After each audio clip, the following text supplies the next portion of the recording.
लहानांपासून मोठ्यांपर्यंत सर्वांचा आवडता पदार्थ म्हणजे दही. दह्याचे गुणधर्म तुम्हा सर्वांनाच माहीत आहे. दही भात जनरली जेव्हा जुलाब होतो तेव्हा खाल्ले जातात. ज्यांना वजन कमी करायचं आहे असे लोक आपल्या रोजच्या आहारामध्ये दह्याचं सेवन करतात. तसेच कोशिंबीर वगैरे मध्ये सुद्धा दह्याचा वापर केला जातो. परंतु आयुर्वेदानुसार दही हे कधी खावे, कसे खावे, कशासोबत खावे या सर्वांचं वर्णन केलं आहे. तेव्हा आजच्या व्हिडिओमध्ये आपण दह्याची गुण, ते कधी खावे, कोणत्या रोगामध्ये खाऊ शकतो आणि चुकीच्या पद्धतीने खाल्ल्यास कोणते रोग होऊ शकतात या सर्वांची माहिती घेणार आहोत. तेव्हा व्हिडिओ शेवटपर्यंत नक्की पहा. नमस्कार, मी डॉक्टर सविता लांजेवार.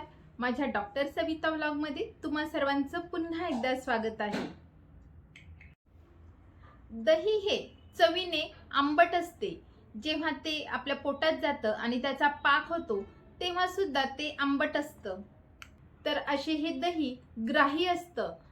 ग्राही म्हणजे काय? जर जुलाब असेल तर जुलाबाला थांबवणं म्हणजे ते थांबवण्याचं काम करतं.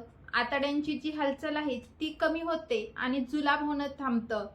त्यानंतर दही हे बऱ्याच जणांना वाटतं की दही थंड आहे, परंतु ॲक्च्युली दही हे गरम असतं.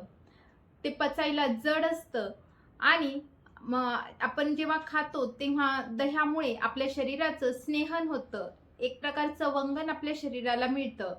दह्यामुळे वाताचं शमन होतं, परंतु दह्यामुळे कफ वाढतो. तसेच दही गरम असल्यामुळे पित्त वाढतं, रक्त वाढतं.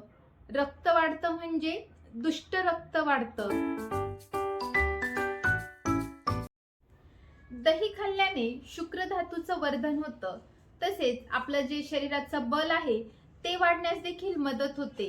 ज्यांना वजन वाढवायचं आहे अशा लोकांनी दह्याचं सेवन करावं. जर तुमच्या नाकातून पाण्यासारखं स्राव येत आहे अशा वेळी दह्याचं सेवन करावं.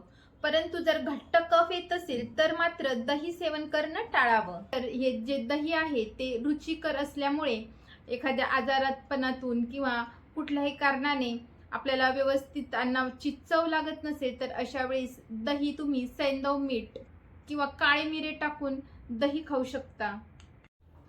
दही हा प्रोटीन आणि कॅल्शियमचा उत्तम सोर्स असल्यामुळे जिम करणाऱ्या लोकांसाठी किंवा ज्यांना वजन कमी करायचं आहे अशा लोकांसाठी दही हा उत्तम पर्याय आहे. 2 जेवणाच्या मध्ये दही खाल्ल्यावर आपल्याला भुकेची जाणीव ही कमी होते. त्यामुळे भूक लागत नाही आणि वजन कमी होण्यास मदत होते.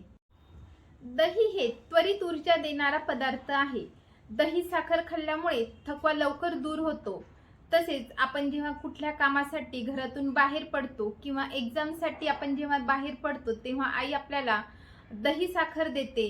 तर आपली जी मेंदूची सकारात्मकता विचार करण्याची शक्ती आहे ती वाढते. नकारात्मकता कमी होते, चिंता कमी होते.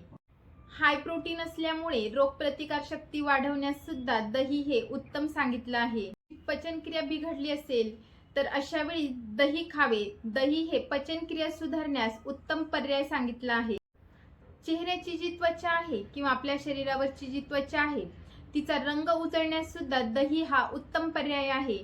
बऱ्याचशा लेपमध्ये जो पावडर असते ती दह्यामध्ये मिक्स करून मग आपल्या चेहऱ्याला लावावी, जेणेकरून आपल्या चेहऱ्याची तुकतुकी आणि चकाकी वाढते. याचप्रमाणे दही हे केसांच्या आरोग्यासाठी सुद्धा उत्तम आहे. दही आपण जर केसांना लावलं तर केसांची चमक वाढते. जर केसांमध्ये कोंडा असेल तर अशा वेळी दही लावल्याने कोंडा देखील कमी होण्यास मदत होते. आतड्यांच्या आरोग्यासाठी सुद्धा दही हे उत्तम सांगितले आहे. जर तुम्हाला IBS म्हणजे ग्रहणी, म्हणजे बऱ्याच जणांना जेवण केलं की लगेच शौचाला लागते, तर अशा वेळी दह्याचं सेवन करावं, जेणेकरून आतड्यांचं आरोग्य सुधारतं आणि वारंवार जी शौचास लागते ती कमी होण्यास मदत होते. परंतु अशा वेळी लोणी काढलेलं दही घ्यावं.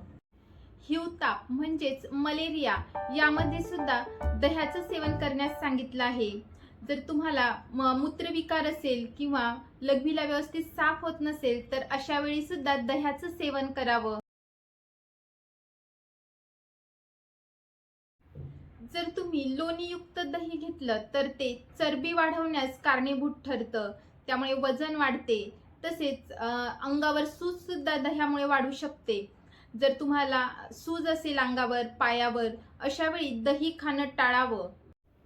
जर तुम्हाला ताप आलेला असेल किंवा नाकाचा घोळाना फुटला असेल किंवा मूळ व्याधीतून रक्तस्राव होत असेल किंवा कुठल्याही मार्गाने रक्तस्राव होत असेल, त्यानंतर नागिनसारखे विकार झालेले असतील किंवा कुठल्याही प्रकारचा त्वचा विकार तुम्हाला ऑलरेडी असेल, जसं की सोरियासिस, एक्झिमा, फंगल इन्फेक्शन, तर यासारखे इन्फेक्शन असताना दही खाणं टाळावं. जर तुम्ही अशा इन्फेक्शनमध्ये किंवा ह्या सर्व व्याधींमध्ये दही खाल्लं तर तो आजार कमी होण्याऐवजी वाढतो आणि लवकर बऱ्या होण्याऐवजी त्याला बरा होण्यास थोडासा वेळ लागतो. आयुर्वेदामध्ये दही कधी खाऊ नये याचे सुद्धा नियम सांगितले आहे आणि आपल्या सर्वांना बऱ्याच जणांना माहित आहे की रात्री दही खाऊ नये. त्यानंतर दही हे गरम करून खाऊ नये. दही हे उन्हाळ्यामध्ये, वसंत ऋतूमध्ये आणि शरद ऋतूमध्ये खाऊ नये. उन्हाळ्यामध्ये ऊन वाढलेलं असतं आणि दही हे गरम असतं, परंतु बऱ्याच जणांना दही हे थंड समजून ते रोज दही खातात. असं न करता उन्हाळ्यामध्ये सुद्धा दही खाणं टाळावं. वसंत ऋतूमध्ये कफ हा ऑलरेडी वाढलेला असतो आणि दह्यामुळे कफ वाढतो, म्हणून वसंत ऋतूमध्ये सुद्धा दही खाऊ नये. शरद ऋतूमध्ये पित्त वाढलेलं असतं आणि दही गरम असल्यामुळे पित्त वाढण्यास कारणीभूत ठरतं, त्यामुळे अजून पित्त वाढू नये यासाठी शरद ऋतूमध्ये सुद्धा दही खाणं टाळावं. जर तुम्हाला चक्कर येत असेल तर अशा वेळी सुद्धा दही खाणं टाळावं. व्यवस्थित न विरजलेले दही सुद्धा खाऊ नये, त्यामुळे वात, पित्त, कफ हे तिन्ही दोष वाढण्याची चान्सेस असतात. त्यानंतर रोजच्या रोज सुद्धा दही खाऊ नये. 15 दिवसातून किंवा आठवड्यातून एक वेळा ऋतूनुसार आणि आपल्या प्रकृतीनुसार दही खावे. आणि दही खाल्ल्याच्या नंतर मुगाचं वरण, मध, तूप किंवा खडीसाखर किंवा आवळ्याची पावडर यापैकी कुठलाही एक पदार्थ खावा, जेणेकरून दही खाल्ल्याने त्याच्यानंतर जे एखादा दोष वाढेल तर तो दोष वाढू नये यासाठी हे असे पदार्थ अनुपान म्हणून घ्यावे. फळ आणि दही हे दोन्ही सुद्धा एकत्र खाऊ नये. फळं हे गुणाने थंड असतात आणि दही हे गुणाने गरम आहे, त्यामुळे थंड आणि गरम असं एकत्र खाणं हे विरुद्ध आहार आयुर्वेदामध्ये सांगितलं आहे.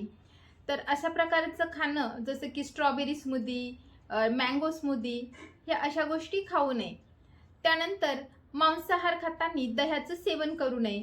बरेच जण मांसाहार तयार करताना दह्याने मॅरिनेट करून मग बनवतात किंवा बिर्याणी म्हणजे चिकन बिर्याणी किंवा नॉनव्हेज बिर्याणी असतात त्यांच्यासोबत दह्यापासून बनवलेली कोशिंबीर खातात, ते सुद्धा संयोग विरुद्ध आहे.